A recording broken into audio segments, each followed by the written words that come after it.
Hello, welcome back to Penny Saved. We've just got one tip today. Actually, there's two tips. And the two tips are going to help you save probably several $100s a year. So, stay with me. I'll be back in just a moment.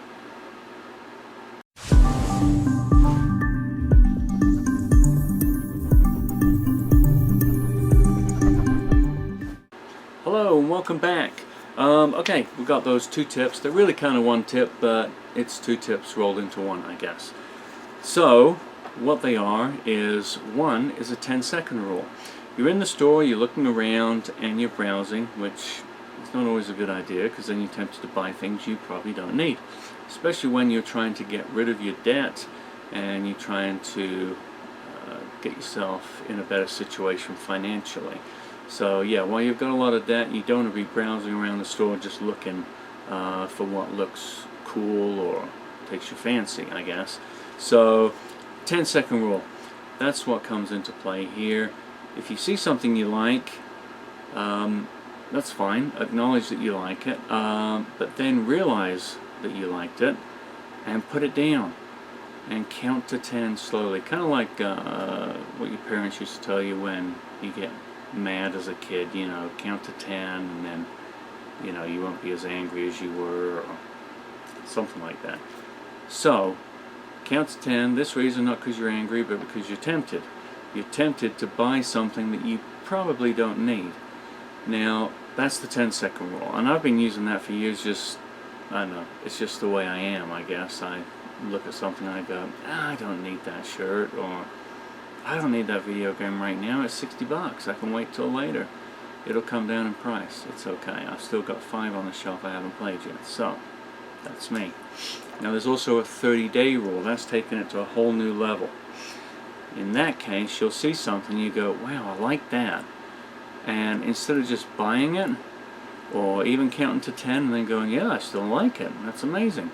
What you want to do is you want to write down how much it costs, where you saw it, and put it in your planner, or I know people don't use planners anymore, I still do because I'm old.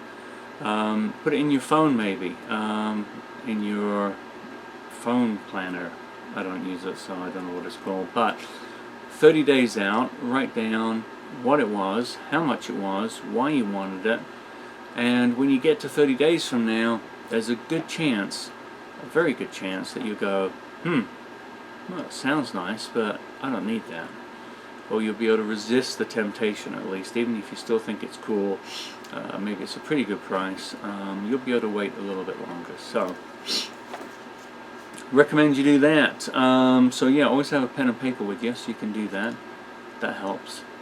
Otherwise you'll feel like it'll be lost, it'll be gone forever. You know what I mean? You find a good deal, and you're like, wow, if I don't get this now, it's going to be gone.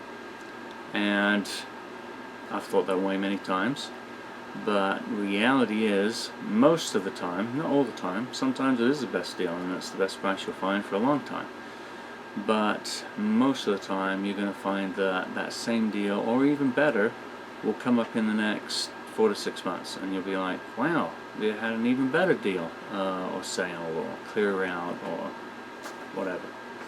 So that's a good idea. And another tip too, when you go back to get it in 30 days, if you do decide to get it, if it really is something you have to have, don't buy it on credit. You always want to make sure that you're buying stuff with cash or money you have available. You don't want to be charging up those charge cards. Remember, we want to pay those off. We don't want to be charging them up and putting ourselves back in the hole. Not a good idea. So let's see, yeah,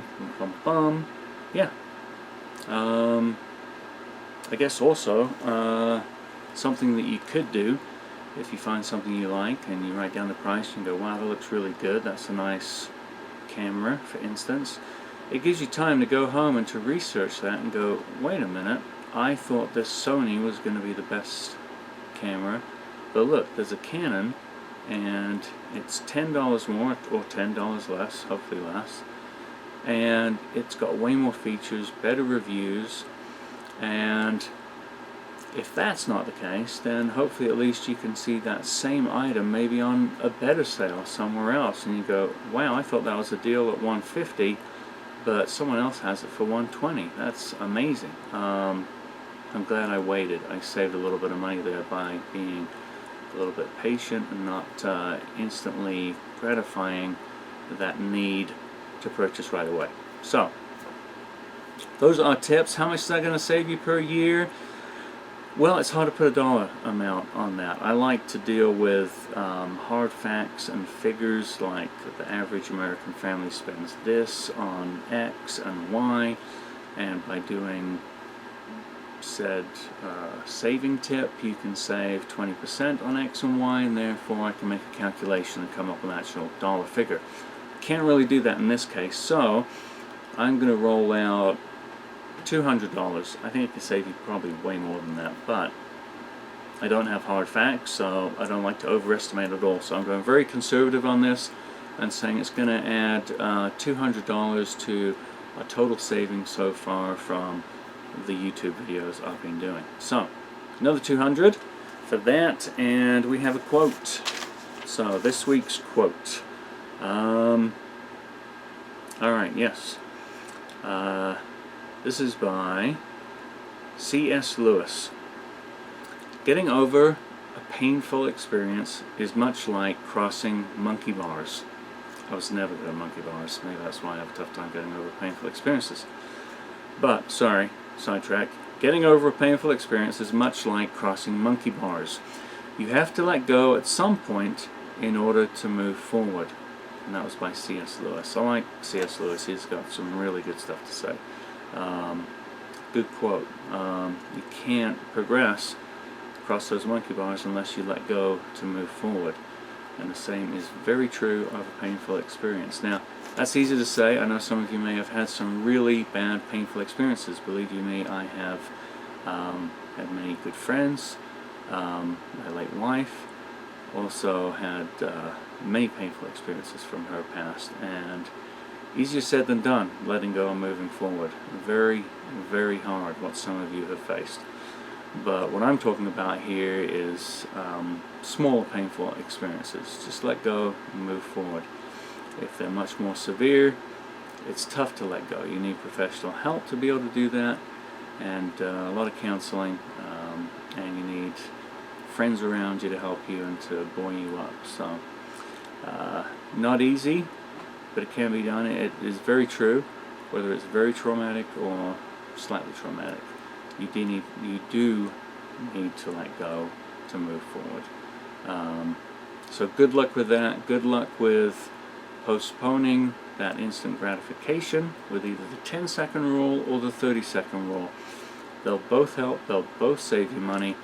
But the 30-day rule is kind of taking it to the next level. But if you're smart, you'll do that, because you really will find a better price somewhere else, or you might find a better product that is the same thing but maybe has better options, and it'll just be a better deal for you. So encourage you to do that. Good luck.